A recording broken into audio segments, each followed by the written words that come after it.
Comment വന്നതായിരുന്നു ബോർഡ്സിന്റെ കൂടെ എങ്ങനെയാണ് ജെഇ പ്രിപ്പയർ ചെയ്ത് തുടങ്ങുക എന്നുള്ളത്. അപ്പൊ നിങ്ങൾക്കറിയാം ജെഇ എന്ന് പറയുന്നത് വളരെ ഇമ്പോർട്ടന്റ് ആയിട്ടുള്ള ഒരു എക്സാം ആണ്.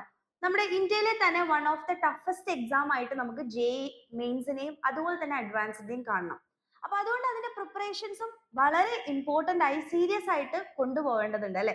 അപ്പൊ നിങ്ങൾക്കറിയാം നിങ്ങളിപ്പോ +1 പോകുന്ന മക്കളാണെന്നുണ്ടെങ്കിൽ +1 +2ന്റെ അതേ സിലബസ് തന്നെയാണ് നമ്മുടെ ജെഇക്ക് നമുക്ക് പഠിക്കാനുള്ളത്. അപ്പം ബോർഡ്സ് വളരെ ക്രിസ്റ്റൽ ക്ലിയർ ആയിട്ട് നിങ്ങൾ പഠിച്ചു പോവുകയും അതേപോലെ തന്നെ അതിന്റെ കൂടെ കറക്റ്റ് ആയിട്ട് പ്രോപ്പർ ആയിട്ട് ഒരു ജെഇ കോച്ചിങ് കൂടെ നിങ്ങൾ എടുക്കുകയാണെങ്കിൽ ഉറപ്പായിട്ടും +2 കഴിഞ്ഞ് നിങ്ങൾക്ക് മെയിൻസും അതുപോലെ തന്നെ അഡ്വാൻസ്ഡ് എഴുതുമ്പോൾ നല്ല റിസൾട്ടിലേക്ക് എത്താൻ വേണ്ടി പറ്റും. സോ അതിനുവേണ്ടി നമ്മൾ എന്ത് ചെയ്യണം? നിങ്ങൾക്കറിയാം നമ്മുടെ എക്സാം വിന്നറിന് യോധ ബാച്ച് ഉണ്ട് അല്ലെ. അപ്പൊ യോധ ബാച്ച് +1 ബോർഡ്സിന്റെ കൂടെ തന്നെ ജെഇക്ക് കൂടെ പ്രിപ്പയർ ചെയ്യാൻ വേണ്ടിയിട്ടുള്ള ബാച്ച് ആണ്. അപ്പൊ അതിൽ എങ്ങനെയാണ് ക്ലാസ്സസ് വരുന്നതെന്ന് വെച്ചാൽ മൺഡേ തൊട്ടിട്ട് ഫ്രൈഡേ വരെ നിങ്ങൾക്ക് ബോർഡ്സിന്റെ ക്ലാസ് ആയിരിക്കും. സോ അതിൽ കംപ്ലീറ്റ് ആയിട്ട് NCERT ഫുൾ നിങ്ങൾക്ക് പഠിപ്പിച്ചു തരും. ആൻഡ് സാറ്റർഡേ സൺഡേസിൽ നിങ്ങൾക്ക് 2 സെഷൻ വീതം മൊത്തം 4 സെഷനിൽ ജെഇയുടെ ക്ലാസ് ഉണ്ടാവും.